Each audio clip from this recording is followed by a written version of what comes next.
Welcome to the next issue podcast. Please enjoy the show. Woo! Here we go. Hello, everyone. Welcome to a very special episode of the Next Issue podcast. We are talking about one comic and one comic only. What? That's Normally right. we talk about a lot of comics or no that comics comic- at all.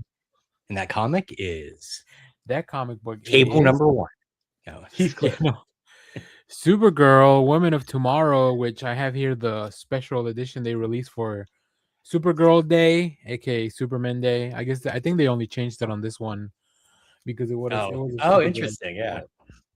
I will say, we'll get to all our points and everything that we got to say about this, and hopefully we can talk about the movie pretty soon because that's kind of why we're talking about the book. But I have a lot of versions of this. Yeah.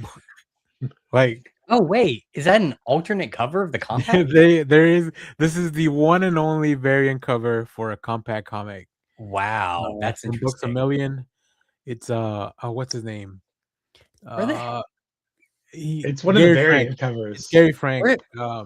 Yeah, because that's in the back of it. Where the hell did you find a Books a Million? There's one at the Grapevine Mill Mall. Really? All right. Yeah, I love quick tangent. I do too. love going to Break by Mills. They have a theater. They have Hot Topic. They have an FYE. Yeah, they have the outlets. You need a cheap washing machine. They have a Sears tucked away in the corner. You need your ears pierced. They have a Claire's. I don't know if they still do that at the mall. But maybe I don't know. The Irving Mall still has their Claire, so maybe they do. I went to the Bishop down in Bishop Arts. They do a Bishop Bazaar every once a month, just where people sell their wares, their pop-up tents and stuff like that, a little pop-up market.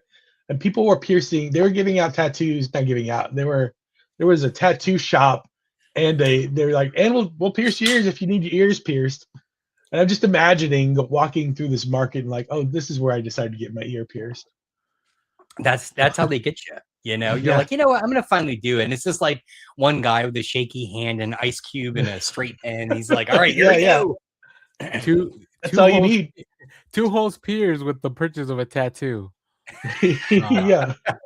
Not necessarily holes in your ears. Yeah, no, you get to pick. Ears. You get to pick. But for today's topic, I think we're all very excited. I think it's fair to say about the upcoming Supergirl film, which is releasing. Josh is twitching like, am I? I'll talk about it. Yeah. Reading this book has tempered my excitement for the movie. So before we get to our points, I did want to ask you guys: have you read this before? Is this a first time read, a revisit? Josh, we can start with you since you're nodding your head vehemently. Yes, this was my first time reading this. I guess stumbled ass backwards into it because of course I read the same team's Windhorn.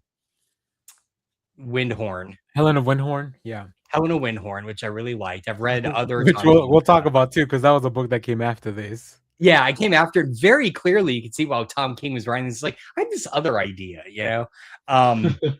But this was my first time reading this specific book. Although I've heard nothing but accolades for it. It's deserved of every accolade it's ever gotten. Oh, okay. Jeff, what about you? Had you read this before? Here is my copy right here. Ooh. I read this 2 years. We read it for a book club when I think it was last year, maybe. At some point in time, maybe the year before that. I'd read it before that. I missed that book club. And then I think we read it. I'm pretty sure we read it for book club as well. So I read it initially, then we read it for book club, and then I just revisited it for this podcast because it had been a while since I'd read it. Sure. And I did want to revisit it before the movie came out because there were parts where people were like, and this is, you see clips of this in the movie, you know what that leads to in the book, and I was like, I don't remember, like I don't know, I don't. So but it was good to revisit. Yeah, I gotta say I started reading this, rereading it, and then I think For some reason, maybe I didn't finish it originally because I was buying. So I have this on multiple formats spread across my house. Audiobook. Yeah. Wait, if they have one, if they're really a vinyl, Motion comic. comic. Yeah, motion comic. But This I think trope that just spins that he has to load and spin up. yeah. So if you go back far enough on the channel, I'm sure you can find a review for the first issue of this. Yeah, I mean, I've done videos, so many Tom King videos, and then but going back to read this, it really felt like a new experience. I think for a couple of reasons. One, because I've read a lot more Tom King since then. Two, because I have now read another book with Belkacevli art. So it's really interesting to see that. And Mateos Lopez's colors. So that's I think that's everybody. Well, I don't know who the letter is. I'll check in a second. But yeah, And this 3, was you've really seen True Grit. yeah. It's a Clayton Cowles is that no. Well, it's funny. We'll get to your first point in a second, Jeff. I didn't remember the end. I remember the big beats of the story, but I think I didn't remember what happened at the end. I was like, oh, maybe I didn't finish this. Like, maybe I was holding off. Maybe because if we did do it at book club and I was planning on going, like maybe I was like, oh, maybe I'll just read it for that. So very interesting. And then when the movie was announced, I was like, well, I'll just wait for my reread to closer to the movie. So this all felt pretty fresh, pretty new to me. But since Jeff has kind of brought it up, let's talk about your first point, Jeff. Tell me how this is True Grit. And Well, which version of True Grit? The one with what's her name? John Haley, Wayne or yeah, Haley Steinfeld. Yeah, it's like Haley Joel Osment. That's the third True Grit that nobody knows about. Cowboys. Yeah. Yeah, it follows the, and I don't think Tom King is shy about this comparison, but it basically follows the True Grit storyline, where in True Grit and in this book, a young girl's father is killed and she seeks revenge for the killing, so she hires or stumbles across, in True Grit it's Rooster Cogburn, in this book it's Supergirl, and then it kind of is it's a vengeance storyline and what they learn about each other as they try to catch up with the perpetrator of the crime. And it's even to the point where like the young, like I've never seen the original True Grit with John Wayne, but in the Haley Steinfeld version, she is a very proper, well-spoken, like compared to everybody else around her in the Old West. She's like, I'm here for the plucked her murder of character out of Little Women. Yeah, And dropped her in yeah. True Grit. And it's the same, like Ruthie is the same thing here. She's very much a proper kind of, I am here to, it's just we can read the first couple of lines because that's right there. My father, whose name I will not record here, for I do not wish it learned, did not die a dignified or honorable death. Like it's that kind of staccato, language way of speaking in this kind of backward old Western town. So, but if you're going to, and I wouldn't say it's stealing, it's just homage. It's whatever, like artists borrow, and as long as you do a good job, and I think it's a good job, I do not mind. Yeah. I do want to warn the audience. We're gonna go full spoilers on this book, which may also spoil some of the movie. I don't know. Like I can't help you with that. We haven't seen it, so I can't really tell you. But just keep that in mind. We haven't seen it, but stay here for our review of the movie later on. That's review things that we have not seen. In case you missed the last episode, we're gonna start reviewing things without watching them, because that's what the internet does now. And Josh is like, "What the fuck are you guys talking about?" Can I jump in speaking about language though, because that's one of my points, if that's all right. I loved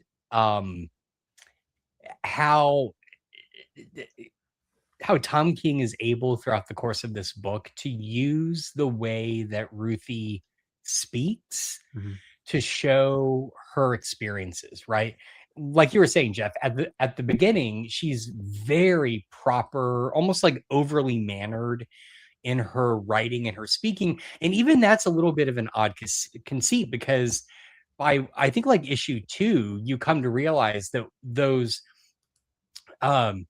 narrative bits are from the future, right? They're from her writing the book about her experiences with Supergirl. So there is this weird kind of time conflation where we're seeing it in the moment, in the future, and then in some instances even further in the future, right? But I noticed it was not until like the last issue that I realized there's this one sequence where she just keeps using the word ain't over and over and over again. And you realize her, the way that she speaks is becoming much more colloquial, much more kind of grounded.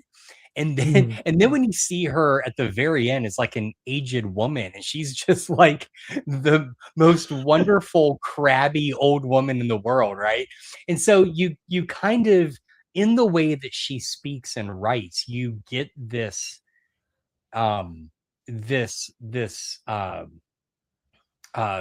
character development happening. And I don't know, I really love that, because it's not, I feel like it's not something you often see in comics, right? There is often such a balance of image and text. And this really relied on the text, but not in a way that takes away from what Evely is doing at all. They work in tandem. It's really great. So yeah. And let me weave in my first point, because it's all connected, and I love the synergy of like the first, like looking at them on the notes, they feel like very different, but the framing device of this story is very interesting, which incorporates, we realize that Ruthie is right. We're reading her book about her adventures with Supergirl and this whole ordeal. Or to Jeff's point, we would be watching her script for the True Grit film that she's adapting, right? Which is really cool. But how reliable of a narrator is Ruthie when telling these adventures? Because first of all, she's telling us all from her point of view, and there are sequences where Kara goes off on her own, where Ruthie probably only knows about it if Kara told her about it. Otherwise, maybe she may be embellishing the story, or just the way that she remembers. Because if you were traveling around with a space god, which is kind of like what Supergirl would be if she just kind of showed up in a little backwoods planet, like, yeah, there would definitely be this kind of like misconception, or maybe a perception adjustment, because you have to, as an individual, just have to be like, what the hell is happening? Like, like a Pegasus just showed up, or like, like, right, or like, yeah. So I really thought it was fun. And if you have read their follow-up work, Helen of Windhorn, you'll know that the framing device is this interview about a book that her grandfather wrote, or no, I guess that she wrote, about her adventures with her grandfather when she went to live with him. So I love that Tom King just kind of like, oh, I really like this approach, and obviously love working with both Evely and Lopez. So like, let's just go do it again somewhere else where we can own the work. Pretty quickly too. I mean, it seemed to come right after this. Yeah, I almost was wondering. Tom King really does love that trope, because it's not really a main part of the book, but the strange adventures also juxtaposes the reality of what happened versus the unreliable narrator within the book that is within the book. Yeah, and his Rorschach also, it's about a cartoonist, and like, so that it definitely is like something that is in his tool belt, right? Of like, oh, we're gonna make this a little meta. We're gonna have a little like these few layers to storytelling. But Josh, sorry, I cut you off. No, it's fine. I 100% agree with you, Danny. I would say though that for me, at least, the two moments that kind of make it seem like Ruthie is a reliable narrator is one, when she goes to great pains when she's describing or the lack thereof, Supergirl fighting the brigand ship. And she's like, everything I'm about to tell you, I did not experience. I had to do extensive research to figure out what happened. So she's kind of laying her cards on the table there. And then the other one, which I think is just a very like subtle but beautiful nod, is at the very end when Supergirl shows up with her old, she's like, oh, I read your book, I really liked it, you know. Yeah. So she's not like saying like, oh, your book like presented there. She's like, no, it's good. so I seem to which doesn't remember. mean, yeah, sorry. So, well, when I was going over this, like, I didn't think, like, I didn't reread the whole thing. I flipped through most of it, but I did do the thing where I read most of the first issue and then I immediately flipped to the back. And at the end of the first issue, Ruthie talks about how Supergirl kills Crumb, and then you flip to the back and you find out, well, that's not the case at all. So I think there is some definite unreliable narration happening, but I think it's by design in some cases. I seem to remember, and I didn't reread the whole thing, but or maybe I made it up in my head, but it was one of those things where, like, because the book was written where Supergirl killed Crumb, it like got her into trouble with Clark for a little bit, but it also made everybody in the universe like, she's the one we're really scared about, because Superman is like the guy that's not going to like go off the deep end, but she could kill you because of this book. And I seem to remember that being a point somewhere along the way. Maybe not in this book, but something happened. Maybe I just made that up. I don't know if you guys remember anything like that or not. No, there really is very little mention of that, of anything Superman related, other than people know about him because of the sigil, and like he's probably been in their corner of space. But it is a good segue for me to bring. I'm going to jump into my third point, actually. Yeah. This book shows us how Kara has been through so much, that so many different experiences, and that's what makes her such a distinct character from Superman. Not so, maybe at first she was just like, oh, we need a girl Superman, so editorials like whip something up. But over the years, and especially in this book, we spend the whole whole issue of this in Krypton, seeing its destruction.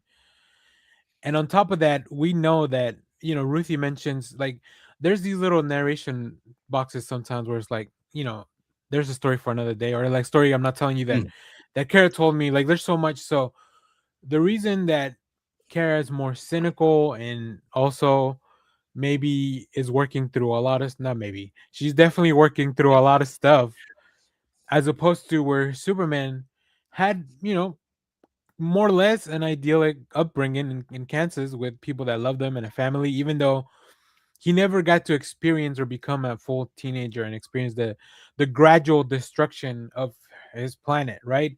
One of the lines, I know that it's in the trailers, but like, Krypton did not die in a day. The gods were not that kind. Yeah. When I read that in here, I was like, oh, I completely understand. I'm not a screenwriter, but like, if I read that in the thing that I'm trying to adapt, I'm like, I'm keeping this one because it's a really good line.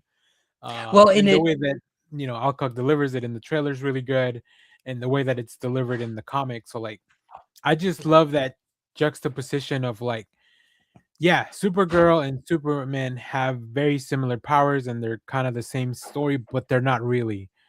And it's those differences that makes them so much cooler. And I don't know, maybe Supergirl even stronger than Superman. It feels like at points where she's going through all these adventures, and like the way Ruthie's kind of like hyping her up, like she's kind of feared throughout the galaxy, almost sounds like. So well, and I think that's even, I mean, very specifically shown in the issue where they end up on the planet designed to kill Superman. Oh yeah. And she's like, yeah, Clark survived here for 45 minutes, she survives for like 10 hours. Yeah. And even at the end, she's like 45 minutes, it's like, kind of like throwing shade at Clark. But I hadn't really thought of it until you just brought this up, Danny, which I think is so great. Is thank you. They definitely seem to be setting up that parallel, or sorry, not parallel, that distinction in the two movies, right? Superman, the movie that just came out, is very much about Clark discovering that his image of his parents in Krypton is in a lot of ways built up in his brain, right? Because he never experienced it. And so at the end, it's about embracing his family on Earth. That's who made him him.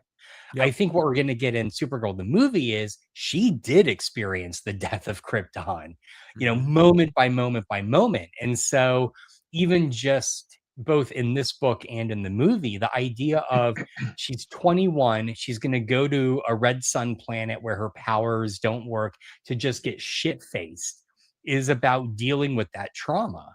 And that's something that Clark would never do, you know? So yeah. Do you think Kryptonian drinking ages is also 21? Like, that's a good point. I don't know. Is that just based on her experience in you know, Earth, United States? That was one of the I always thought that was funny and odd. Yeah, we've never spent enough time in Krypton, I guess, to know a lot. I know there are books about life in Krypton that I would like to go back and revisit, but I don't know if that even they want to address that. But yeah, I think that's a very good point, Josh. Like they definitely are leaning into it's those differences that make them. It makes you interesting. Why would I want to? Well, I would probably want to go back and watch the same Superman film again, but for a broader audience, probably you don't want to make the same Superman movie twice. Just put Supergirl in there, right? Yeah.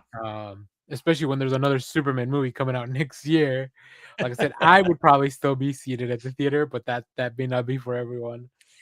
This line of discussion does lead me is a great segue to my second point. We are on a roll today. We are killing it.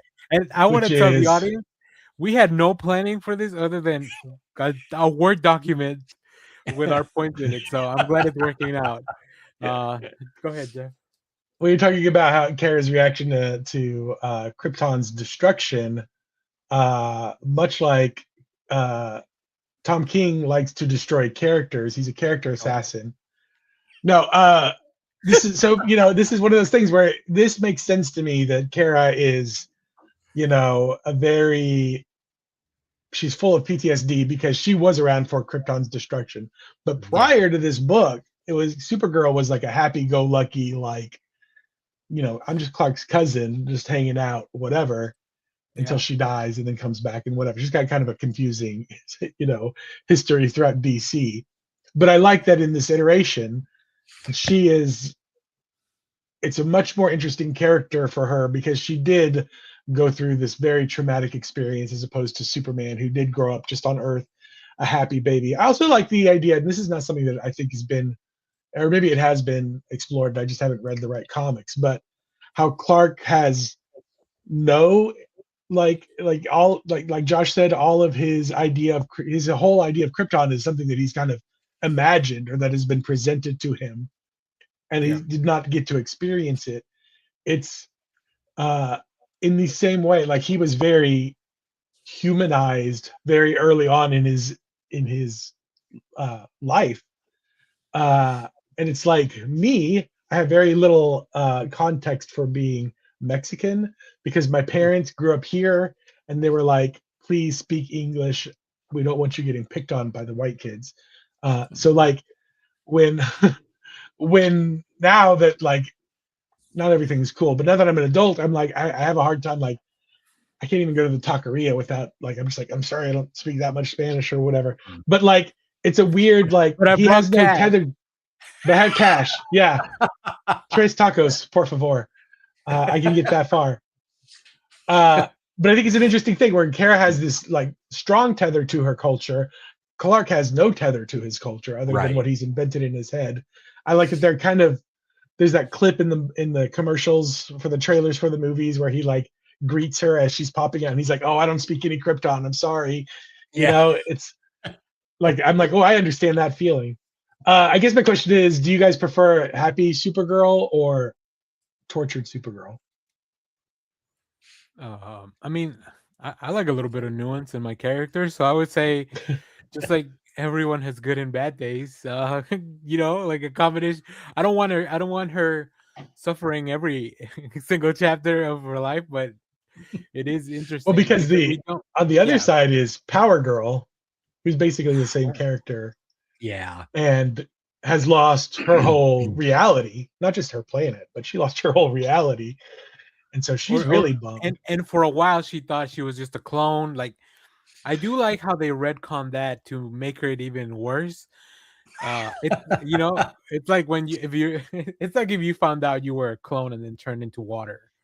Um, that was for the I- Spidey folks in the audience. Um, yeah. But Josh, what about you? How do you prefer your Supergirl stories? yeah. Well, I mean, I excuse me. I prefer, I think, Tom King's and Emily's Supergirl, and it's not because she's tortured. It's because she is this. She is the embodiment of kind of survivor's guilt doing good, right? There's that sequence where she and Ruthie are continuing to try and track down the bad guy, and they're in the wake of every planet the brigands go to and cause mass murder and devastation. And Ruthie makes the point that at every stop, Supergirl takes time to help the people there. Yeah. Right. Because she's just, and I would say, unlike, say, Bruce Wayne, she's not doing it as a way of, no shade to Bruce Wayne, but she's not doing it as a way to make up for her loss. She's doing it because she doesn't want them to suffer to the same extent that she did.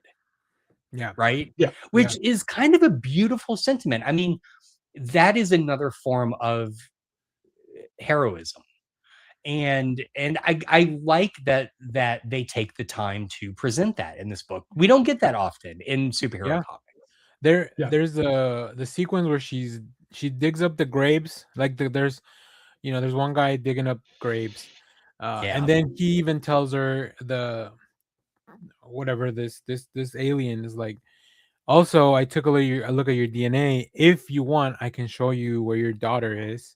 Man. Which was heartbreaking, but also like she knows that there is some kind of catharsis through via closure of like, oh, now I know where my family is, and I can at least be certain that is the certainty of the knowing what actually happened to them.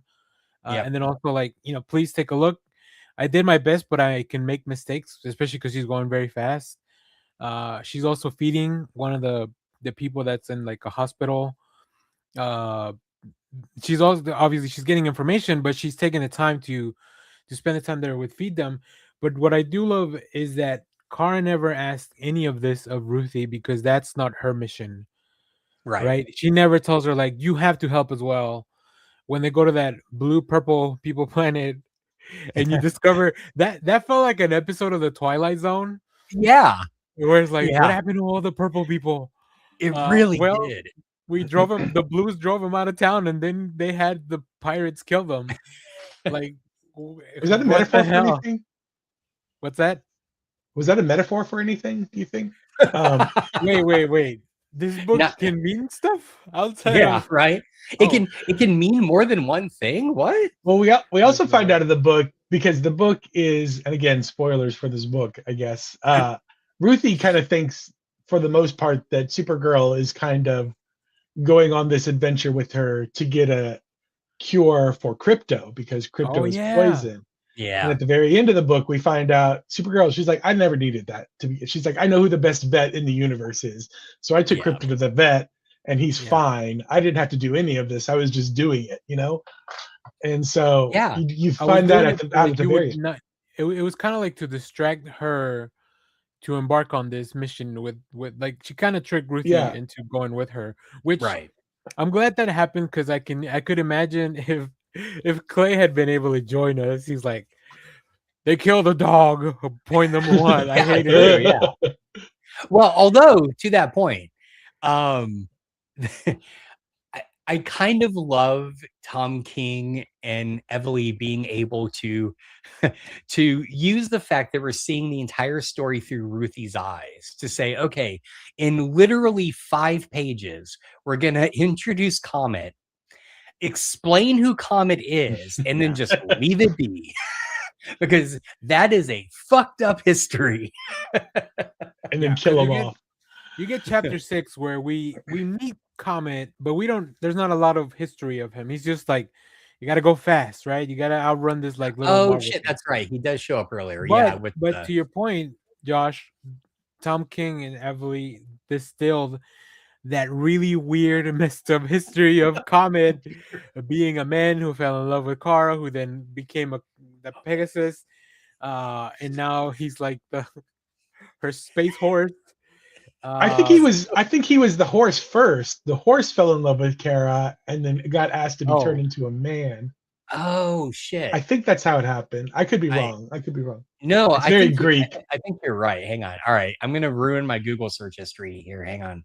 Supergirl Comet origin. Horse man. Or please don't type in horse.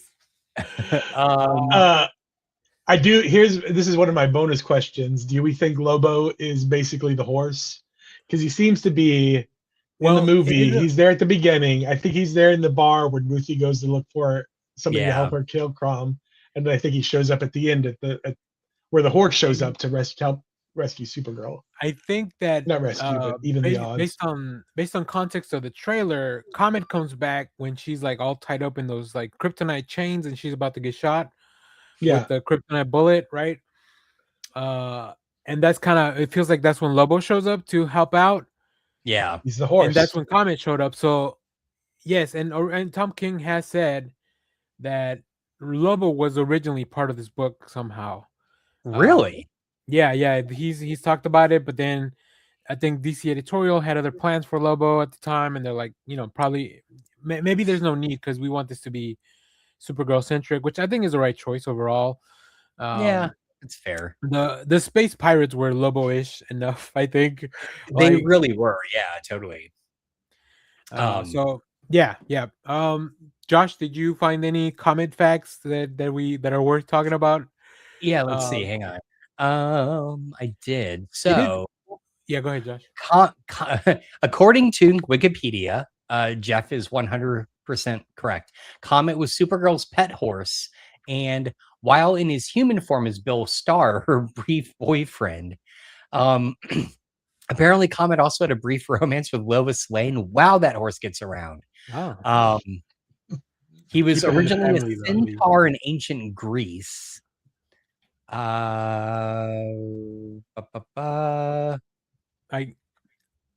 definitely would love to see the script for issue 6. That's where Kara's outrunning the magic orb with Comet, because I feel like that one was just like just go ahead and do whatever most beautiful art you can. It's stunning. It was really good. All right, Josh, before we get to talking fully about the art, can we you want to hit your second point? Yeah. All right, I'll save my last point for later. In reading this, speaking of like kind of Tom King's body of work, I found this to be an interesting like comparison piece to Strange Adventures, because, and I looked it up, they came out nearly at the same time, which I was shocked by. I thought this came out and then Strange Adventures, but they both came out over 2020, 2021. And I say that because both books kind of deal with the individual impact of kind of mass violence, of trauma. And then you get these characters, in this one, it's Supergirl. In that one, it's Adam Strange, who are dealing with it in very different ways. And I could see reading them together, which would be a very depressing read, but I could see reading them together as a way of kind of Tom King exploring how do these big events that are beyond one person impact individuals, right? And there's not just always one result. The results are varied based on how they respond to them. So I don't know. I thought that was really intriguing.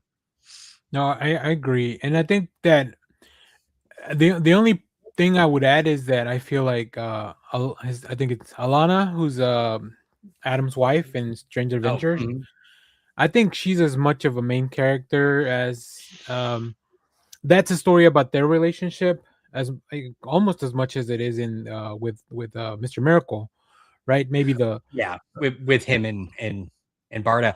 Although I would, excellent point. I would add to that here, even though her name is in the title, Ruthie's really the main character of this story, right? And so she, speaking of tropes, maybe Tom King has, she is also that companion piece, right? Because ultimately the story comes down to how is each of them responding to this violence, right? Yeah. Ruthie has to admit that she's learned the lesson. The Supergirl wanted to teach her, but she had to reveal it in the moment that Supergirl was actually going to kind of go against the whole lesson, And in the style of a Greek myth or something, this could be called Ruthie's Supergirl Women of Tomorrow, like Homer's Iliad, right? Like she's right. Exactly. So yeah, it's very cool to kind of take the mythology of this, but also Tom King, I feel like he inserts plenty of humor in this to kind of add a little bit of levity, especially at the beginning, like everything that they go through the bus, like with the like Ruthie's learning even from that. There's moments that are really charming, like when she teaches her how to wash her hands, because in her planet that's not something that they do. And then there's very sad moments, like every other chapter pretty much, where you learn about how there's been destruction, or like these planets just continue to be like horrible things happening in them, or horrible people happening, so I do wonder, in that purple blue planet, why would they not update the registry to just have blue on it? Like, why would they even leave the purple pages in in your hotel directory? I assumed it was because they just don't care. Like, and that would be my guess. I mean, if you get down to like the awful truth of racism, it's about not caring. We're breaking it down here live. Fair enough. I think again that transitions nicely into my final point, which is I like that we get to see a version of the DC cosmic universe that is not Green Lantern centric in this book. Yes. Like, so it's not, with a lot of the DC space books, you see a lot of like Thanagarians, like you see all the big hitters. Yeah. But you're never like, oh, occasionally in the Green Lantern book, you'll see them like fly to a weird planet occasionally here and there. But it's not something you see that often. Like, where are the Green Lanterns during the purple blue Civil War, Yeah, right. Yeah, exactly. But it is nice to see all these other these kind of just crazy planets where they're just visiting, and in some cases she gets recognized as Superman's cousin, or Supergirl does, but for the most part everybody's just kind of out there on their own making it work. No, I think it's also very interesting, because I was gonna say, like, if you want a cool Cosmos story without a Green Lantern, try a Tom King's Omega Man. But then I realized that whole story is about Kyle Renner not having his ring. So, like, wait a minute, maybe it is a cool story though, which then suggests, are they pulling from that for this upcoming Lantern show? Yeah, there's only one ring. Yeah, maybe. Oh, that's interesting. If the Omega Men show up in in this Lantern show, that would be pretty cool. You have people Googling, going to their shop to buy those back issues. But yeah, I don't think, to Jeff's point, like, I'm not a big on the DC space side of things as much, outside of, like, I guess outside of Tom King's work, because like Strange Adventures and I guess I did read Ram V's New Gods, which is like, it starts out in space. So I think that might be interesting to set up, but you're right. If it's not, they always make a mention of a Green Lantern, and they didn't in this book, which I think it's part probably editorial decision, probably part like, oh yeah, we want to keep this as a stand-up. We want to keep this as grounded as you can have a Supergirl story. She's truly the only person with like actual powers in this in this world, right? Everybody else just has Yeah. they have skills. Like even Krem of the Yellow Hills, he's a skilled fighter. He doesn't have any superpowers though. Like the pirates, they're just space pirates. Yeah. One thing I did love was when Supergirl did not have her powers, and she's on the bus, and they stop in that planet that is going to be eaten by like this storm or whatever. I love And that. she's like, "Who's got a red?" You've got a red. And I'm like, "What does that mean?" And she's looking for, apparently red kryptonite is like an upper that is used in space. And she takes that and she knows how it's gonna affect her, because although I think, Well, she's based on not my sure. based on my thinking, I think it's supposed to affect you differently every time, but maybe that's just a writing choice. So she gets those No, like no, no. It gives. He says that the red kryptonite for like other people, it's like just taking a hallucinogen, but for Kryptonians, it gives them the hallucinations are more like precognitive, so she can see into the future. Now, how does a Kryptonian figure that out? That I'd like to know. Are they just digging around their own rock? Like, how do you? yeah. But Well, I she mean, also, and it she also kind of goes like super powered, right? Like supernova almost, because yeah. unless that's all but a hallucination. she doesn't know she's going to do that, because there's a great moment where she's explaining to Ruthie how it works, and she's like, sometimes my hair just grows out, right? And then there's a pause and she's like, is my hair moving? You know, like, because she's like, I don't know what's going to happen with this. So Yeah, so that was a very cool moment. So all right, let me segue into my last point, and we'll save your last talking point and the bonus stuff for after that, Josh. Okay. I just, if you remove all the words of this book, you still have such a compelling visual narrative. Oh yeah. This is probably definitely my first Bill Kazevely book.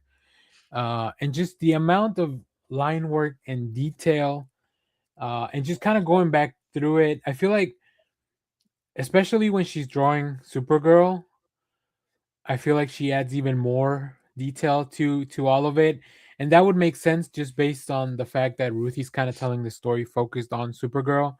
But man, the art and of course Mateus Lopez's colors, like, it's all so beautiful, and the alien designs, and yeah, I mean, I could show you like one of the reasons I like this in singles is because the covers are all beautiful. So now you guys gush about the art. Well, I was going to say, I mean, speaking of, like, this is, excuse me, this is the first compact book I regret reading and buying as a compact.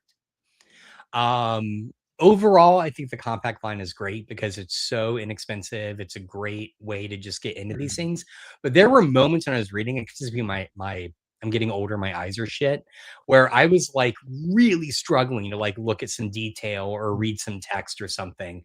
And again, kudos to DC for putting this out in multiple formats so that you can kind of pick the one that you want.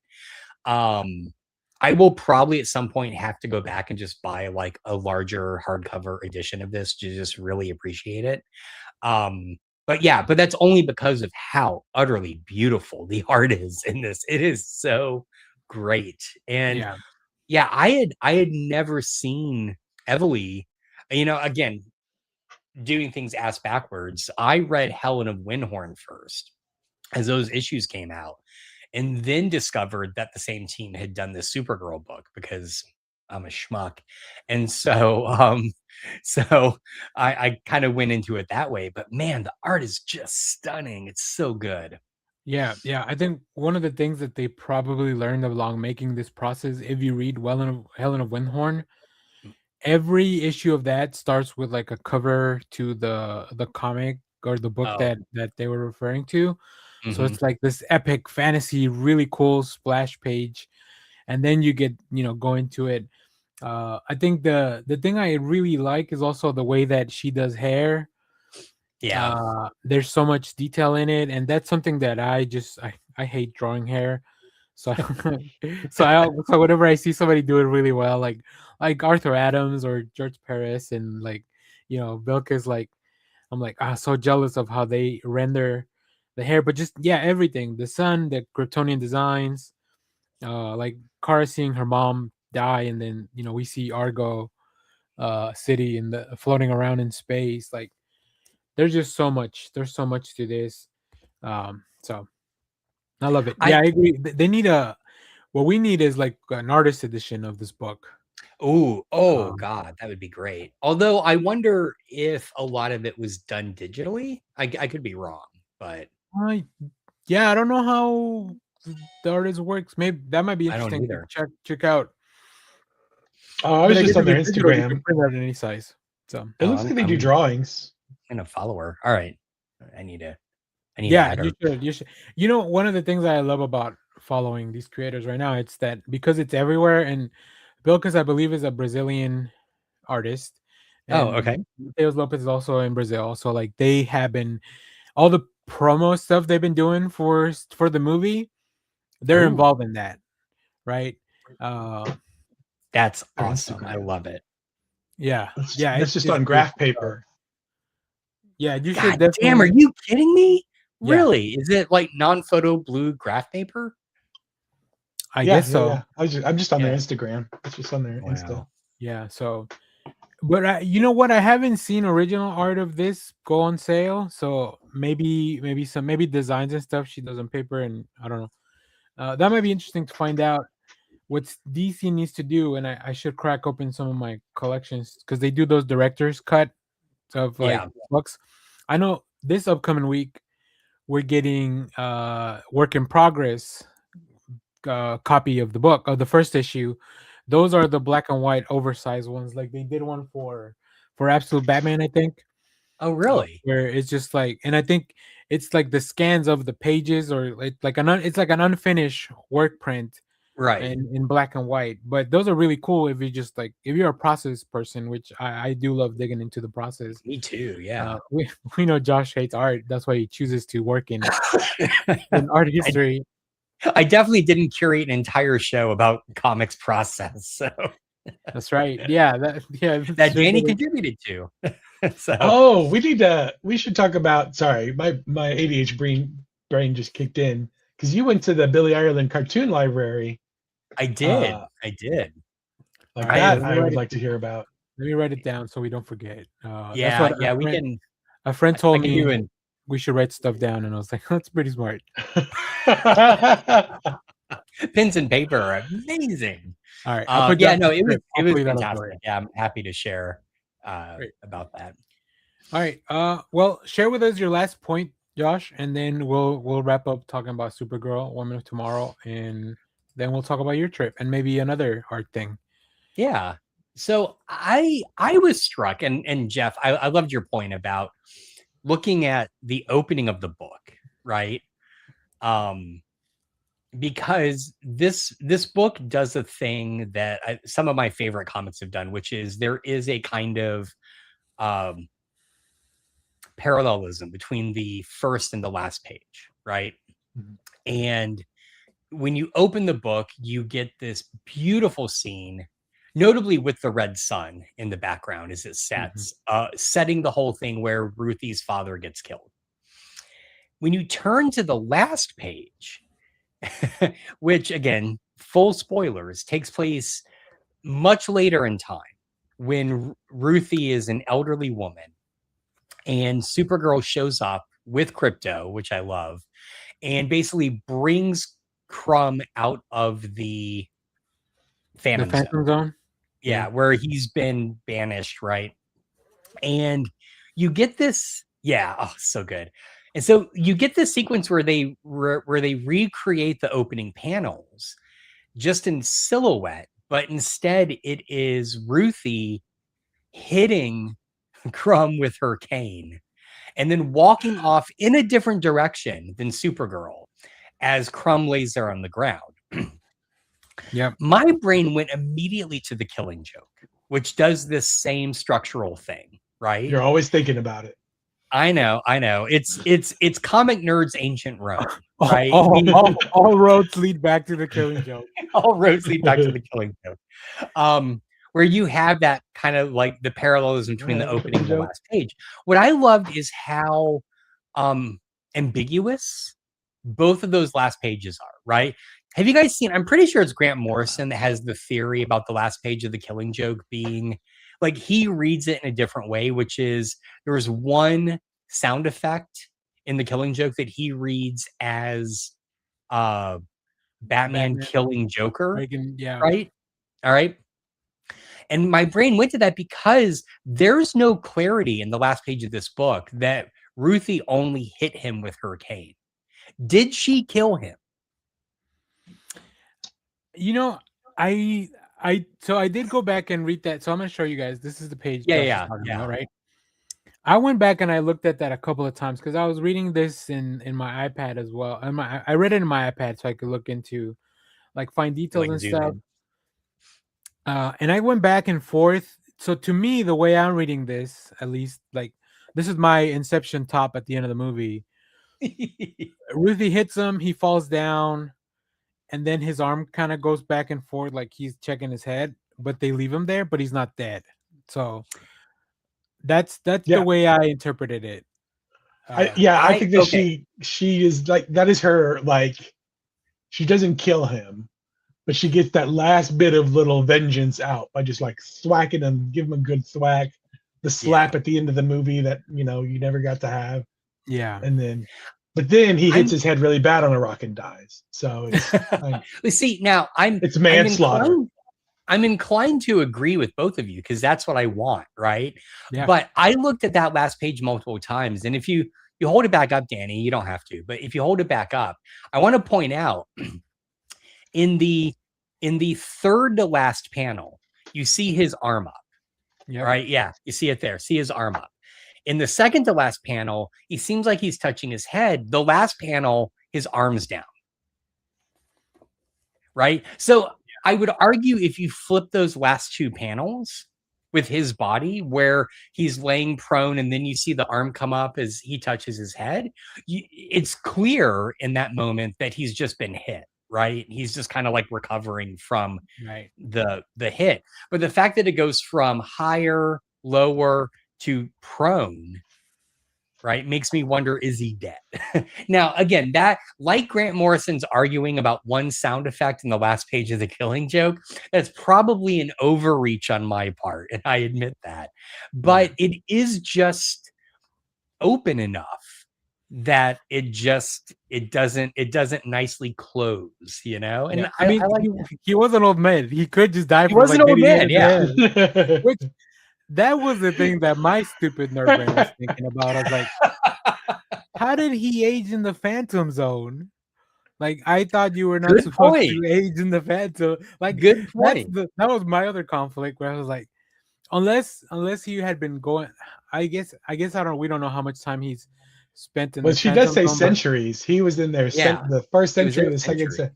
Right. So, but like, was he in there the whole time, or like, did he have a trial and then take a long, like, the trial or whatever before he got into the Phantom Zone could have taken a long time, and then he got thrown in there, or I don't know. That's what my stupid brain was thinking about. Like, I thought you weren't supposed to age because, you know, in the Superman 2 movie, those guys come out right at the same age that they went in. Well, it could. I mean, you know, it could be Kryptonians just don't age, because when Kara shows up at the end with elderly Ruthie, it's very clear Kara is not nearly as old as Ruthie is. You know? This is good Kryptonian genes. Exactly. Also, I was thinking of like theory of relativity and time, like Kara flying back and forth, so like she doesn't age as much as. That's a really good point. Yeah, go watch Inception so you understand everything that I'm talking about. Well, I mean, that brings up my last little bonus thing, like Kara's design, Supergirl's design at the end, the updated suit, the different hair, like first of all, you can tell she's older, but obviously like not much older. Right. But also it looks very cool. Like that should be the suit she wears all the time. I agree. It's really awesome. Yeah, it's a very cool design. I would love some kind of other book with, even if Tom King doesn't write it, like just more Belka Zeppeli drawing Supergirl. I think would be great. But I also feel like maybe they don't want. She doesn't want to revisit the same character because you can when you kind of nail it from the get go, you're like, we're good here. I could do something else. So, all right. Any more? I know Josh has one bonus point that's kind of movie related, so we'll save that till the end. Jeff, did you have any other things that you wanted to talk about I think Supergirl? we kind of covered mine because my bonus points were is Lobo the horse, and Which we said yes to. we said yes to. Lobo is a horse boy. Oh yeah, and we kind of talked about Supergirl's like the dark versus the lighter version of Supergirl because the TV show was very lighthearted compared to this, you know. Yeah, because so quick fill on the timeline. So crisis happens, she dies. She doesn't come back until that Batman Superman series, right? So so they have a Supergirl title in there, but it's like a weird alien that is not Kryptonian that just takes the form of Supergirl. Okay. So it has nothing to do with actual Kara Zor-El or anything. But isn't it? Yeah. But Batman she's been Superman back since then, since she came back in. What is it? Apocalypse Girl, or I don't remember. Where Darkseid wanted the Apocalypse to join her Furies or whatever, which is a great story. I mean, I think they made an animated movie of that Batman Superman. They made multiple. They did, from that run. Which is Jeff Loeb, Michael Turner. Classic. Yeah. That arc was Michael Turner. The Public Enemies arc, which I think they also did, it was Ed McGuinness. The prior one. Listen, we give Jeff Loeb a lot of shit. I love that Batman Superman run. I think I have all 87 issues of it in the annuals and everything. Like that was one thing that when I got into collecting books, I was like, I need to complete a long running series. And I would go to like any half price book that I could, and I would look for the ones that I was missing. There isn't anything, or maybe at least there is now. There wasn't anything at the time that was like really expensive because it was like a first appearance or anything like that. But I should go back and check now to see if things have changed in the past, 10 years or whatever. Okay. Yeah, I think I'm good. So Josh, let's bring up your last point and then we'll talk a little bit more about that and our expectations for the film. And then we'll talk about some other stuff. Yeah, no, that sounds good. I do have one very minor observation I just want to say first, which is I loved again, going back to I think how great Tom King is with writing for comics. I love the this is the TikTok clip, by the way. Yeah. I love in the chapter we get about her recounting the death of Krypton, right? How she keeps referring to the tree outside her window having red and blue leaves. And the thing I love about that is that you never see it because it's her memory, right? But it's very clear because for Supergirl, we don't have a good myth about the origin of her costume. That's it, right? If she has this indelible memory of these red and blue leaves outside her window, her costume is red and blue, because she is basically in the universe as a survivor to help people not suffer as much as she did. Yeah. So I don't know. I like that. Here's the thing though, to make a total 180. I'm kind of worried about the movie now. I am an instant fan of this book. I think it's brilliant. I think it's told so poignantly. And after I read it, I went on to IMDb and I noticed how many of the characters in the movie are taken directly from this book. You've got Crumb, you've got Ruthie, you've got, they are very obviously doing this book. Although I found it odd that IMDb doesn't list Tom King as one of the writers, which I thought was kind of odd. I think he was a consultant, which is different because Anna Noguera did the script, but they did have both King and Evely involved in. Like, shouldn't it still have as a writer based on Supergirl, Woman of Tomorrow? I don't know. I don't know how credits for movies work because I think with comics is different. I know for like novels, like they Yeah. definitely, but they don't credit Stephen King as a writer, right? They just credit like based on work by. Sometimes they do, sometimes they don't. Okay. So yeah, I don't know. Maybe That Tom makes King is sense. not a member of the Writers Guild. Of Although he SAG. probably will be. Or He's not yeah, SAG. he's doing TV. He's got to be a member of Yeah. the Writers Guild. I'll ask him next time I see him, Josh. Perfect. That'd be great. Please get an answer for us, Danny. So I don't know if you guys feel the same way. Please chime in. But I'm worried because so far all we've seen of Kara in her cameo in Superman and in the trailers for this movie is she's very young, but she's very cocky, right? She's very and so I don't want them to fuck this story up. It's the thing. I really don't. So anyway. Now that I go back and look at this, I think they're doing a very smart thing with the marketing, which is like they're kind of showing us like maybe the first 2 issues of the book. Good point. Yeah. So I think there's still gonna be which they have definitely gotten a lot out of it. So, to Jeff's point that Comet, maybe they're changing some stuff around that Comet maybe Lovo. But yeah, maybe they're kind of restructuring a little bit of the story. But I feel like the second and third act are gonna be either very different or expand on the stuff that's already here. Yeah. We know there's some scenes that they shoot back in Krypton, which we know that's also from the book. So yeah, I feel like we've seen very little of the actual film, which is good. They should show us a lot. Well, I think it's gonna be fine. I think it's going to be. I mean, just also from early reactions that I've heard of people that have seen it have been like, it's it's good. I mean, again, my first point is this is true grit. So you've got multiple movies to pull from to be like, why don't we just do what they did? And you can, as you're reading this, as you're reading the book, you can, knowing that it's going to be, that it's the basis for a movie, you can be like, well, you can cut this. Like if you play evil editor, you can slash this part out. This part is now a 5-minute story that we're going to tell, like instead of as you can see how this could get condensed into like a 2-hour, 20-minute film, pretty easily. Jeff is already gearing up to ask for the release of the Gillespie cut. Yeah, exactly. Although ironically you'll fail because it'll still be a Snyder cut of that movie. So I'll take that. Listen, we're already getting Zack Snyder's Escape from New York, which Clay's not very happy about, but I'm super Nor I. Good God. Who's playing Snake? We don't know yet. We don't know. Oh, Jesus Christ. Don't worry, we'll be talking about it. Whatever happens, whatever the case may be. And of course, we'll be talking about Supergirl, the film, as soon as we can.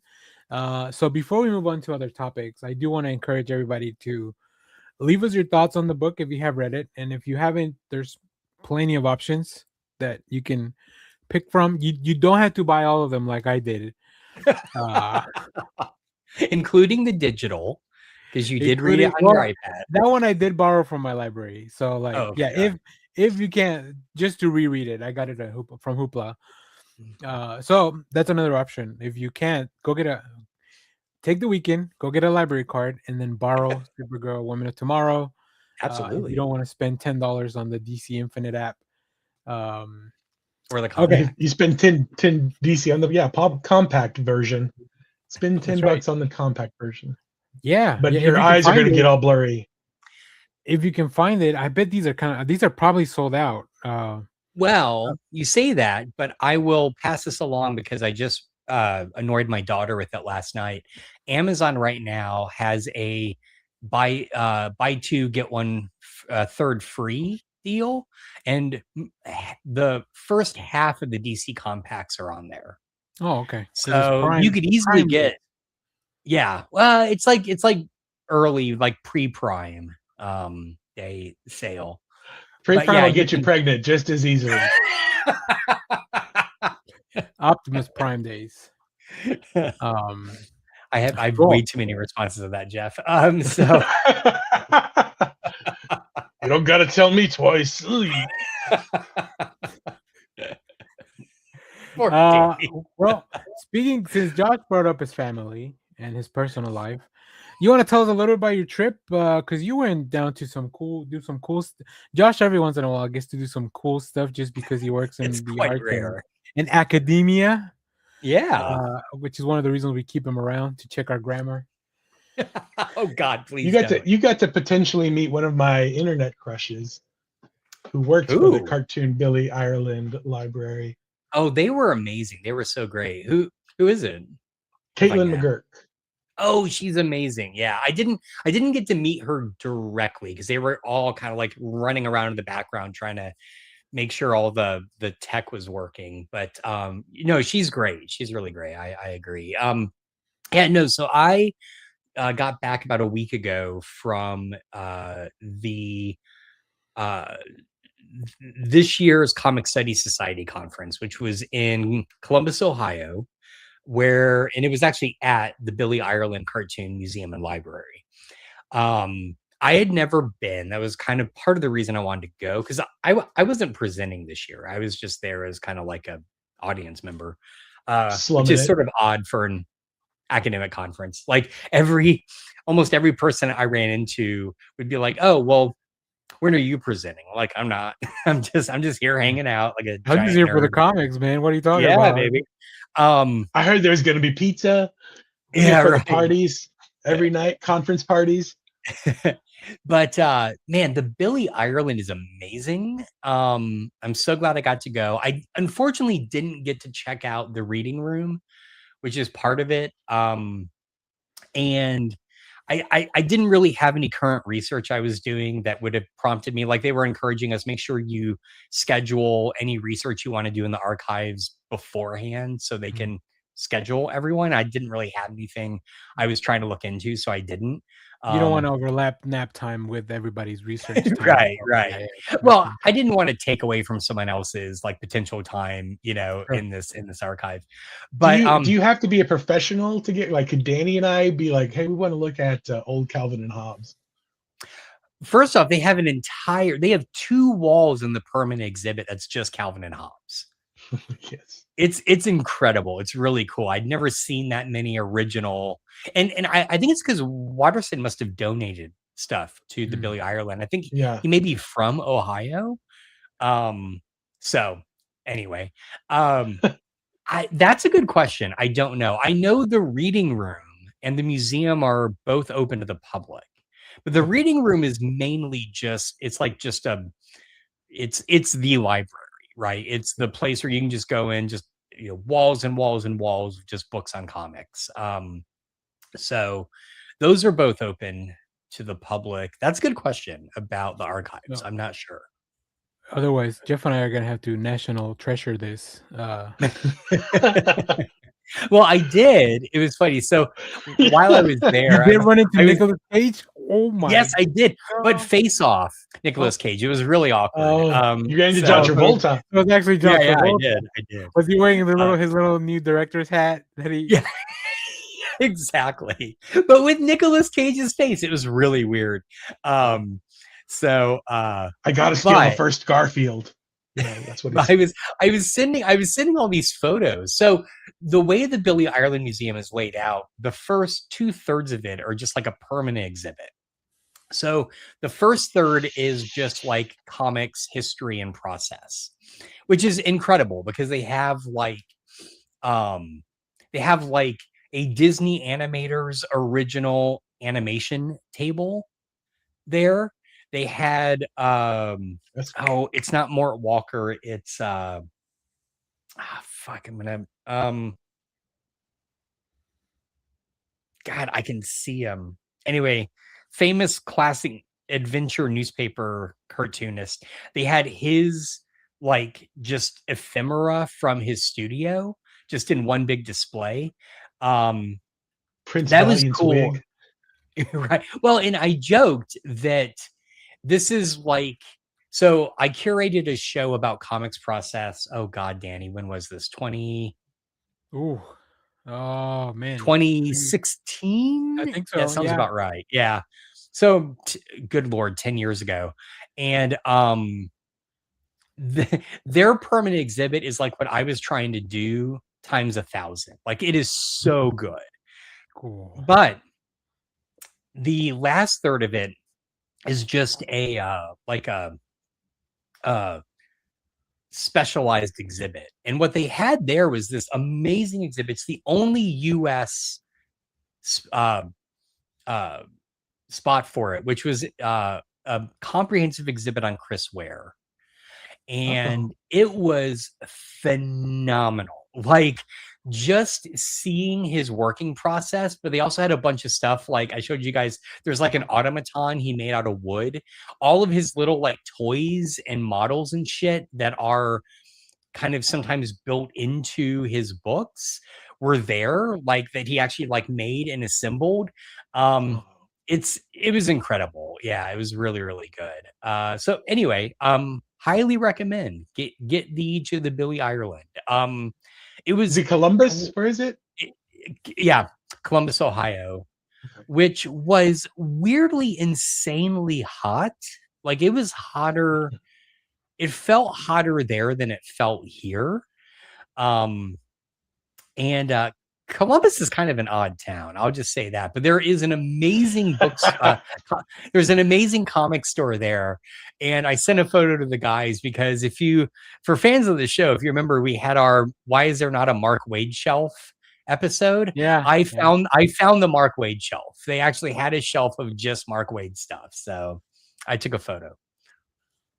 Well, there you have it. Did you send to Mark Waid? That's what we really need to know. Yeah, I know, right? I didn't. So, that is on the bucket list to go to that museum. I don't. Yeah. I mean, I'd have to figure out more things to do in Ohio. Like, isn't there the Rock and Roll Hall of Fame? Is that not over there too? I think is that in Columbus or Cleveland? I think that's Columbus. I think it's in Cleveland. Because Cleveland, look, rocks, you can right? go check out the Drew Carey House. That's also in Cleveland. I think. Oh, are those things far? I don't know. I live in Texas, so They are not close. And actually, my wife was making fun of me because I booked this entire trip months ago. And in my brain replaced Columbus with Cleveland.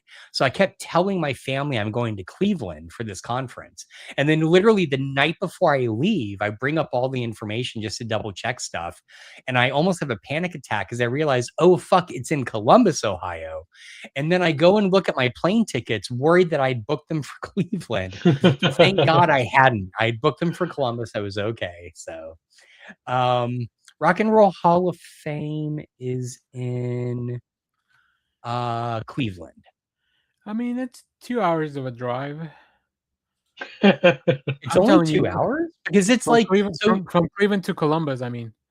Okay. Because it felt like it was like Ohio's kind of along the bottom of one of the Great Lakes. And Cleveland's on like the west side of the Great Lake. And Columbus is like further south. So it's not even near a Great Lake. No, but for anybody outside of Texas, it's only 2 hours. Sounds crazy. Yeah, that's true. Yeah, 2 hours. It could take 2 hours to go to. It could take 2 hours to go to Fort Worth in the right circumstances. Yeah, so true. Yeah, you can stop at Akron. You can stop at Worcester. If you want to take the scenic route, you can stop at Newark, Ohio, which is not the same as the other Newark. So there you go. You can visit. Let's see, the Columbus Zoo and Aquarium. You can check out the Overland College, the Ohio State Reformatory, if you're into that. Oh, there you go. The Franklin Park Conservatory and Botanical Gardens. The Snow Trail. Listen, am I being sold on a vacation to Ohio? But look, I'm just saying, if you go to Cleveland, you can track down the spots they used to film Superman, the movie. That's true. Because that was filmed partly in Cleveland, right? Because that's where Cleveland is where the Hall of Justice building is. Right. And I feel like that indoor mall, that arcade, is in Cleveland as well. Oh yeah. So fun. Only 2 hours away from Columbus. Yeah. That's make a day of it. I mean, for us Texans, that's like a weekend, that's like no harm, no foul. There are people that commute 2 hours back and forth sometimes here. So yeah, exactly. Cool. We do have one last bit of business that we might as well touch on here since we have Josh to discuss. So let me pull it up. So this is the John John Romita Jr. Amazing Spider-Man cover for Spider-Man 1000, which is colored by Paulo Rivera or painted by Paulo Rivera. I think that's also why it looks the way that it does, because it is painted and not just like regular color. Let me read here from this article, and then we'll discuss what's happening and why people need to chill the fuck out. Yeah, so- Jeff. Nope, I'm on it. I'm on the Marvel soapbox. Comics pulls the Amazing Spider-Man 1000 painted cover by John Romita Jr. and Paulo Rivera. Will the internet shrug it off? This thumbnail. This was one of the planned covers for Amazing Spider-Man 1000, intended to show Spider-Man from a pedestrian's perspective, looking up, seeing him, which you He's can. teabagging me? Not yet. He's about to though. Being pulled by his webbing at a high speed. So this, I should have picked Where are a they getting different the high website to read from than Bleeding Cool. Richard Johnston's compared to Tom King, the writing is very different. That is not exactly how it came across the internet. Instead, it was widely mocked for showing Spider-Man, well, shrugging. Oh, now that makes sense. The pun up there. You know what? I take it back, Rich. Good job. As if it were 1,000 issues. So yeah, it's been pulled. There's no like editorial reason that's been actually given other than they won't be able to order. The retailers can't order this. John Romita Jr. is also stepping away from a Spider-Man after issue 1000 to work on other stuff, including doing some stuff with Mark Millar. And instead, Marvel has now put up a new cover by Pepe Larraz, which you can see in League of Comic Geeks. And look, I haven't seen the new cover yet. It's kind of night and day, and I do love Pun Pepe intended. Larraz's work. What I don't think is cool is the internet being kind of shitheads to John Romita Jr. Yeah, I get that. Sometimes I think we talk about like how I've talked about how I much prefer his work from the mid to late 2000s to his current work. Yeah. But that he rocked in the 90s. Yeah. So he's great in the 90s. That's just kind of the evolution. We make fun of Frank Miller's new covers every once in a while too, because like artists change and evolve, and sometimes people don't like that. I don't know that you should be mocking a person just trying to earn a living. But also, on the other hand, like, is Marvel listening to the fans, or were they just like, this is not going to sell, we might as well get rid of it? So I don't know. I want to hear from you. So Jeff, you brought it up, so you probably have a little bit more insight. I don't think you should bully artists, but I do think you have the right to critique them. Like, don't go into it being like, you shit for brains, blah blah blah blah. Like, don't. That is not constructive at all. That's not constructive to anybody. Save that for your TikTok, Jeff. Jeez. but John Romita's been around. We know John Romita has better stuff than that. Like we literally just said back in the 90s. I love his work on Iron Man. I love his work with Straczynski on that Spider-Man run. Daredevil, his Daredevil stuff is great. It's like he's got chops, And if you pull up that Spider-Man cover, his Spider-Man cover, like it's the painterly stuff. It's fine. But I know there's better stuff out there. Also, it's just an ugly, like if you just look at the design, just take even like if you put something else, like it's just an ugly cover. Like the design of the logo where it's placed, and then I think the Spider-Man 1000 placement, it doesn't work well at all as a cover. So I think you have every right. You can go in and say, John, you've done better work. Why would this be the cover that you turn in for Spider-Man 1000? And then more accurately, your ire should be directed towards Marvel for choosing that to be their one for not. Marvel should have known better, but just being like, no, it's got to be something. This is your Spider-Man 1000. If you think about like all the iconic covers that have been out there, like just that you think of when you think of an iconic comic book cover, you want Spider-Man 1000 to try to push for that, and that cover does not come anywhere close to that. Like it's Sure. So bullying does work. Otherwise, they're not going to get the hint. Like constructive bullying, bring it back. I am here for it. Clip that, Danny. Well, and here, let me, not to play devil's advocate or whatever, but let me pull up. This is fucking internet. I hate the internet. Don't believe the internet, Danny. It's trying its hardest. Listen, you internet. You better work. This is I think, is this the main cover? No, that's Todd Knox. I was trying to look for the main cover for the Amazing Spider-Man 900, which I think it's also Romita's work. I think I found it. Hold on.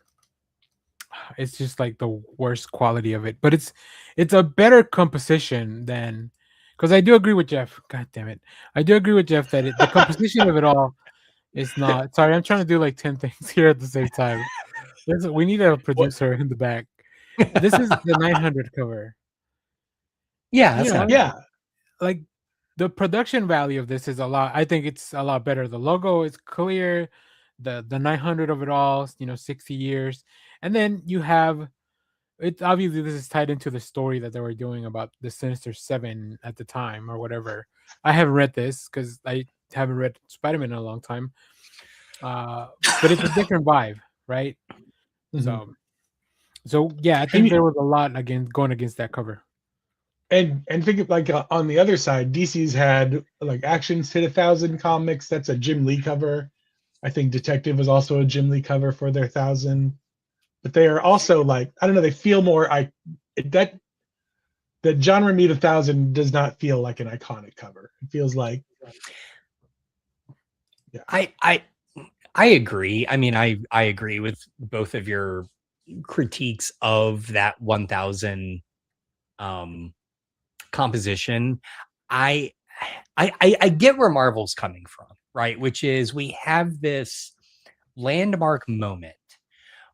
Definitely we're gonna want the guy who is the son of the guy who was essential in Spider-Man comics after Ditko left to do that, which is something DC can't do, right?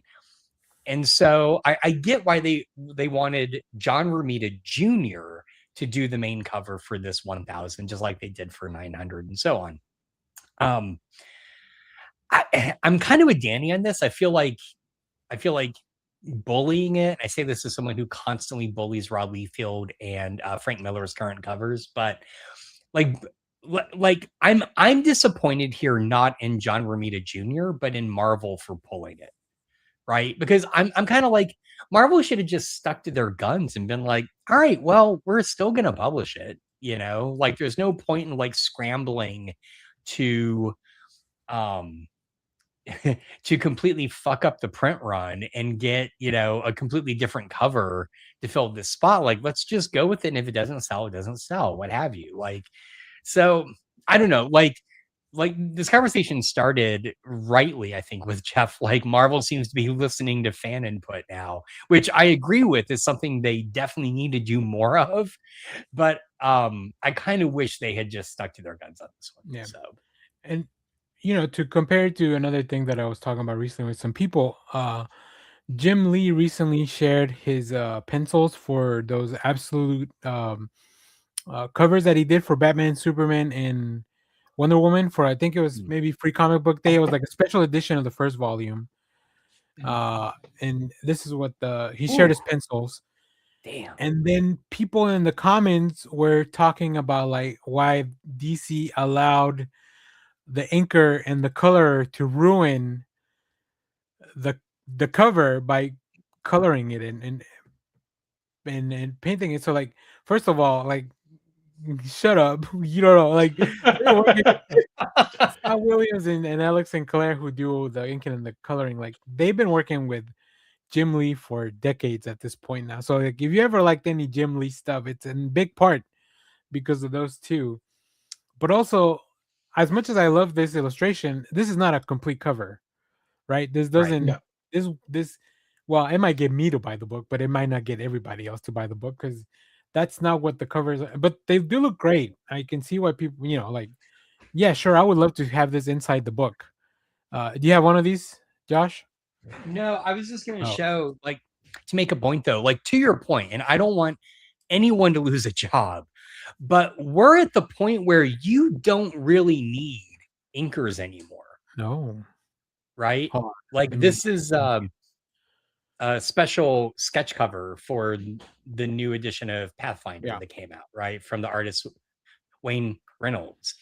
And you know, the whole reason inkers exist is because they would take pencil pages that would not be photographable, to make up a word, and by inking them, you're converting them to something that could be printable.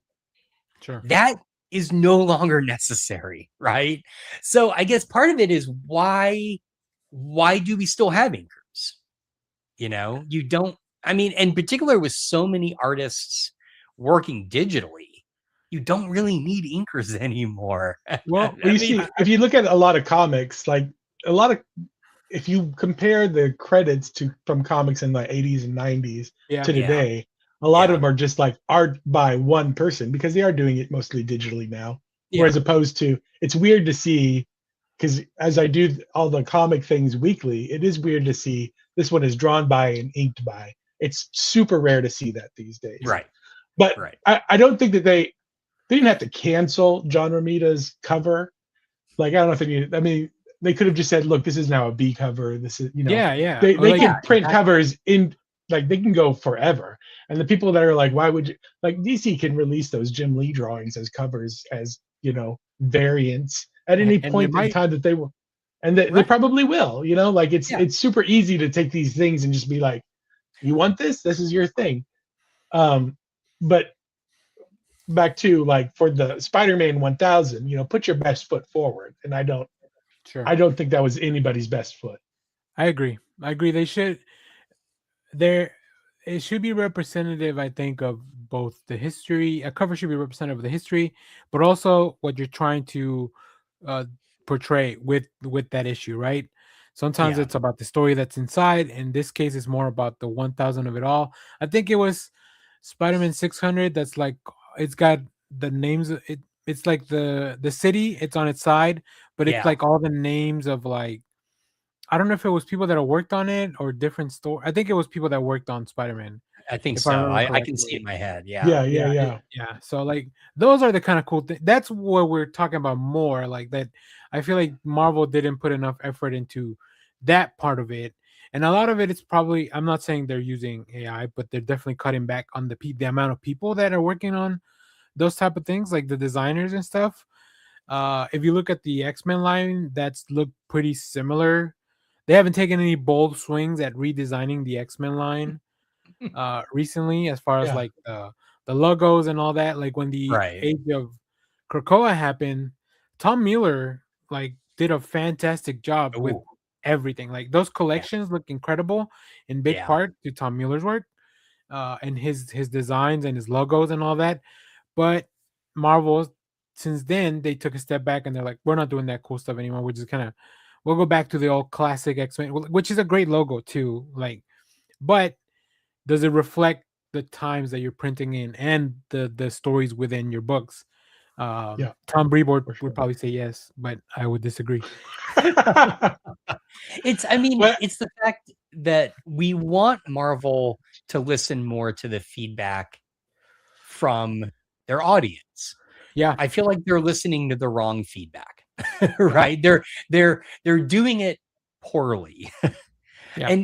And to the Jim Lee thing, which I love your point, Danny, about this isn't a complete cover. Yes, but we are in a time where covers don't even need titles and mastheads anymore, right? Sure. This is the cover I got for the most recent I think Transformers. I think that's G.I. Joe. Is it? See, Well, I can't see, even you tell. do, There's no- you do need a masthead. So you do need that. right. Yeah. You do need the number and You're masthead. not wrong. Because I do the same thing where I'm like, when I The bag and everyday board and person, the everyday person needs the trade dress. Yeah.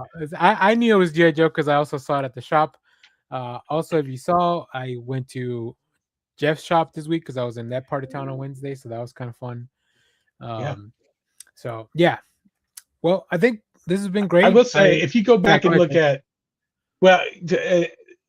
go back and look at the J. Scott Campbell covers during the Straczynski run for Spider-Man. Oh yeah. And every single one of those, I would argue, well, I would say like 90% of those would make a better Spider-Man 1000 cover than what. There's that one where he's got Mary Jane and they're swinging across the city. Yeah. That is, I think, really famous. There's like, he was doing banger after banger on those covers.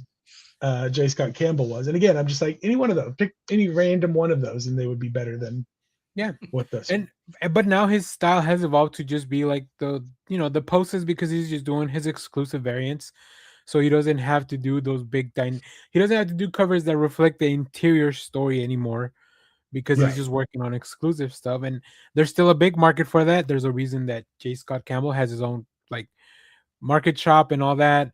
So there's definitely, I'm sure if John Romita went and did his own thing like that, and he might after this, whatever next project that he's going on, he would still get a lot of people that enjoy his art and like his art. Like a lot of people still get those Frank Miller covers. I'm 50-50 on those. Sometimes I'm like, oh, this still looks cool, and this one like, well, maybe this one wasn't the best design. So it's not Frank's best work.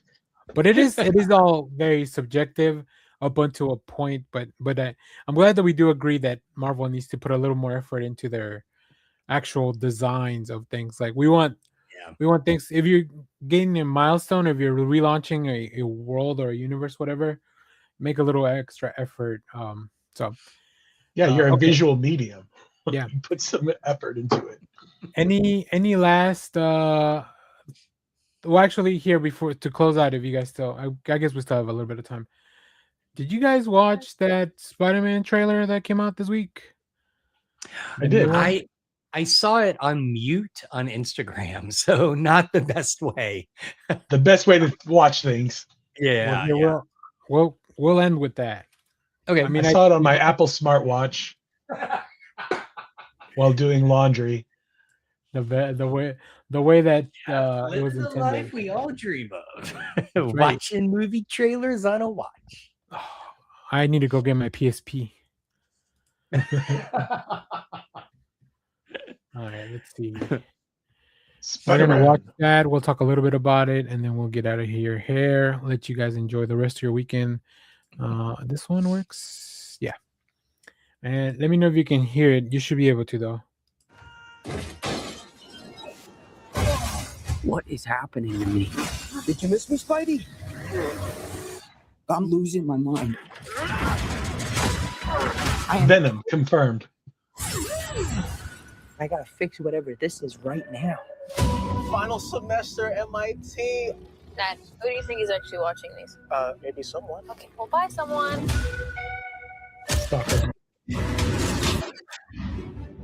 What the?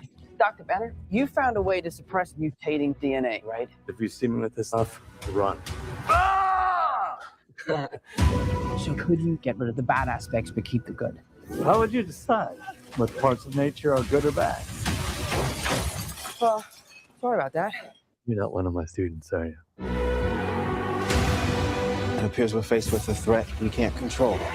One we can't even see. The Tinker. You're the only one who's immune to it. You're the only one who can sense it. What do you think they're looking for? Oh, see, you stumbled across my board. I'm not one of those weirdos, I swear. He's a little weird. I'm MJ. You two don't know each other? Yo, Spider-Man, you okay? Did you get rid of that monster inside you? Think I might go see how MJ's doing. You're not gonna get away with this. But he might. I didn't know you could get that big.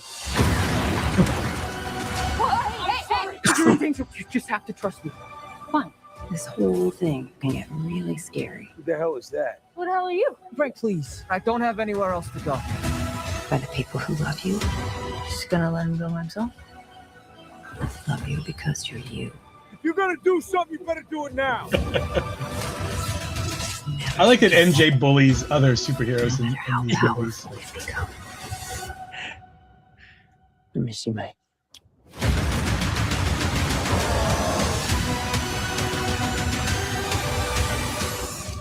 Huh. All right. Just give me a sec. Give me a sec.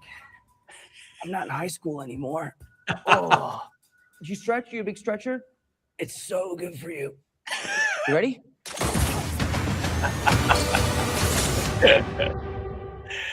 It's good. Oh, Yeah. I'm very excited about this. Do we know on who Prime? I did see on Prime you can register for early screening tickets. Oh, yeah, kind of like for Superman. Yeah. Do we know Thanks, Jeff Bezos. who's playing the big bad in this? Like, who's the cowled figure? So Sadie Sink. Yeah, so the idea is that that's Sadie Sink and that she's Jean Grey, but I feel like that's not all of it. There's definitely. I think she's Tremere Madeline Feldman's Pryor. character. We don't know exactly who he's playing either. Yeah, there's no clear bad guy here. I think the bad guy is the mutation that's happening to Peter. I think. Sounds right. It is super cool to finally see the Hulk and Spider-Man on the screen together. Yeah. Like that gives me the same kind of vibes and chills that when we first saw Captain America and Iron Man on the screen together, because you, as a long-time comic book fan, you're like, I'm never going to see those two on the big screen together. Right. And so they never interacted in this fashion, right? Because the Hulk met Peter. Smart Hulk met Peter at the funeral. Yeah. But he's never seen like Savage Hulk. And Right. then I think Zendaya and or Smart Hulk someone wouldn't have remembered beating Peter Yeah. after the last movie anyway. I think Zendaya or one of the actors mentioned that there's a Gray Hulk in the movie too. So like, how do we get to that Gray Hulk? Interesting. Yeah, it's this movie looks insane. I love that the new move that he has, that he spins the web and then he captures everybody in the hand. Yeah. I all right. Do we still think, because the hand's in it, are we getting Daredevil? I think we are. I feel like we kind of have. You don't bring in the hand, right? Daredevil, Yeah, or Electro or somebody. If this is how they bring Electro back, I mean, I don't know. I feel like we got her in, when they brought back, what's her name, in Deadpool. Oh, okay, yeah. No, maybe. But what I do think is that there's a reason that Peter's in prison, and maybe he's trying to break out Daredevil to get him to help with something. Even if he goes back to jail before season 3, like, just a quick day pass for So yeah, I'm very excited about this. So all right, do you guys have any last thing? Yeah, go ahead, I am going to need, after this movie comes out, I'm going to need one of those YouTube MCU people to give me a new structured timeline of where everything falls within the MCU, because it seems like we were already ahead of schedule. Like at one point our lives were concurrent with the Marvel universe. But then there was the 5-year jump in between in Infinity War or Endgame. And then I think there was another maybe time jump or something like that. And then this takes place 3 years. They've been in at MIT for 3 years now. They say in the thing. I need to know where we are. I don't need to know, but I would like to know where we are. So Spider-Man No Way Home came out in 2021, and the May Parker's Tombstone said 2024. So I think it's 4 years since the events of that movie for this one. So it should be 2028 in Brand New Day. I don't like them being in the future. Well, I want to know what's gonna happen. I do love when the pigeon gets stuck to him. Yeah, because he can't control. Do you guys think we'll see like a 6-arm Peter? I'm wondering if that's gonna happen. Like, that would be like a dream sequence. Weird. I'd be like, that would be cool for a dream. Like, I don't know if they'd do it, but like a dream sequence kind of thing. Yeah. Maybe. In the cartoon, it was like really cool, but that was an animated cartoon. I feel like there's something kind of really uncanny about multiple arms. But I mean, what did Gorgo look like in yeah, Goro looked great because he was a puppet though. So Well, I was gonna say, I feel like we said the same thing always about Reed Richards' stretchiness, and they pulled it off in both Pulled versions, it. right? And yeah, so Stretched it out. that's a stretch there. Ba-dum-bum. All right. That feels like we should go, probably. We'll tuck it out. Some quick plugs for the channel. If you are a fan of Interview with a Vampire, I'm covering that series weekly on the show, and there's a lot of people that love those. Thanks to everybody that's watching those videos. Definitely some of the most watched videos on the channel. That's interesting. Doing those every Are Sunday. Are you doing this leading up to the start? No, sorry. I meant Vampire Lestat. So I'm covering the new season weekly. It already started. Gotcha. Okay. All right. Yeah. That's what I meant. Also, we had an interview with comic creators Ethan Parker and Griffin Sheridan, who are currently doing Supergirl Survives. They're also doing they're gonna do the Horror of Godzilla at IDW. And it was just announced this week, the day before I talked to them, that they're gonna be doing Black Panther Namor Doomed, which is one of those Armageddon tie-ins. Nice. So we had a whole conversation about that, and go check it out. It's on the channel. Let me see anything else. And if you are one of the people that did not pull rum #1 from your mask blind bags, I pulled one. I read it. I did a review for it, and I'm gonna have to catch up on Void Rivals, and that's all I'm gonna tell you about that. I'm okay. I have just a weird side thing, which is because I was asking Richard at Zeus about this. If you bought the blind bag expecting mask #1 and you get ROM #1, are you upset you still have to go buy mask #1 because you didn't get it? Yeah. Oh yeah. Well, so what is this ROM? To mitigate that, what I did was I bought a blank cover variant of Mask. So I was like, nice. worst case scenario, and it does have the main cover underneath. Which Wait, how many blind bags did you get before you got to ROM? 3. So on the third one, I got it. Yeah. Oh, from the same shop, or did you like hop around? I went to when I was around on this Wednesday, I took the day off because I had to run some errands. That's how I ended up on y'all's side of town.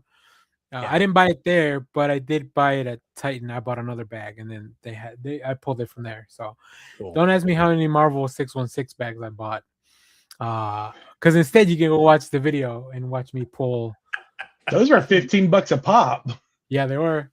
Danny's really keeping publishers in business. So and I didn't get the Peach Momoko one that I wanted, but so I might have to try for one more. You got a ton of Doom masks. I do have multiple Doom masks. I do have multiple issues of Doom Quest #1 in black and white. So Josh and I can give Josh and Clay one of these because I have duplicates now. I do have it, but I have the beautiful cover with like the pink flowers. Yeah, but this one's in black and white, so they reprinted it in black and white. All right, special edition. But they didn't let that ugly colorist touch all the art. Yeah. Oh, let's get rid of colors too.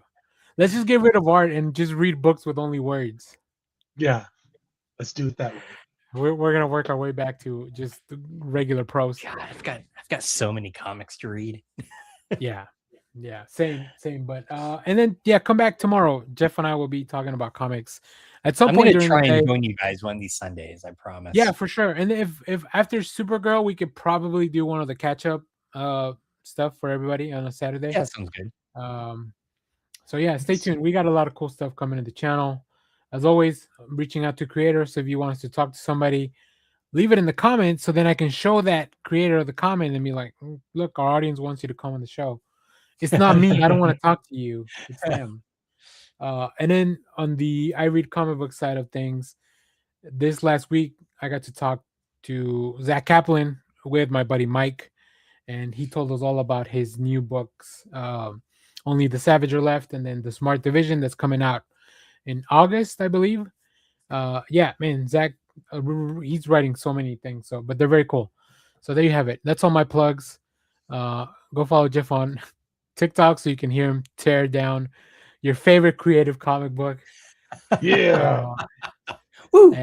And Josh, Josh doesn't really do a lot of social media, but when he does, especially on Threads, it catches fire. So I'm not even on Threads anymore. Come find me on Mastodon and Blue Sky. That's it. Mastodon. I wouldn't even know how to get to you on Mastodon, Josh. I'll tell you that right now. It's easier than you think. That's all I'll say. So I'm good. I think I'm good with Blue Sky. That's like, yeah, it's fine. It's fine. Yeah. I'm on there too. Well, there you have it. Thank you guys. This was great. I love when we just do like a focus on one book, especially when it's a good book. Oh yeah.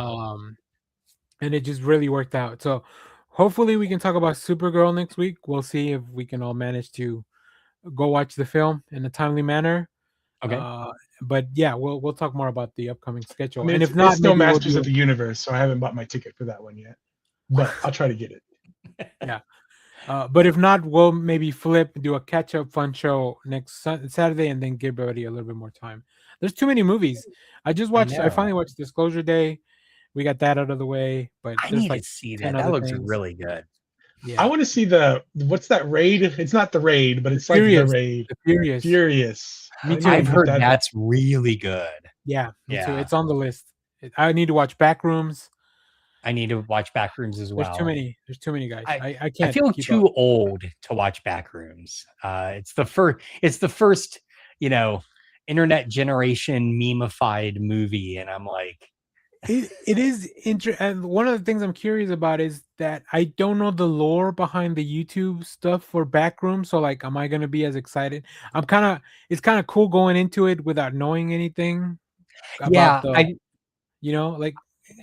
I feel like it stands alone, which is smart, right? It's not like it should the Babadook or something.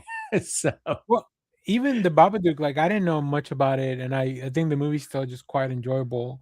That's good. Okay. Obsession also like a lot of hype. If you haven't seen Obsession, I've heard that's good. Yeah, go check it out. It gets kind of gnarly, but it's really, really good. Like I'm like, oh, do more of this, but Hollywood's gonna probably learn the wrong lesson from it anyway. So just like always Marvel. do. Well, I got World Cup games to watch because there's gonna be 4 like every day for the next week. So yeah, thank you guys. Thanks everybody for Josh, Jeff. Thank you for joining me and talking about this. This was a lot of fun. And thanks everybody that watched live or leave us a comment afterwards. Let us know what you thought of the book. And if you've seen the movie without any spoilers, you can leave us a comment there about it. Don't worry, I'm the only one that sees those. So I guess you'll spoil one person out of the 3 of us at least. So all right, that'll do it. Thanks everybody. Bye-bye. The most important thing in life will always be Bill Bebo. Twitter loves you. Simon Center, get the fuck out. All right, bye. Get out of here, you weirdo.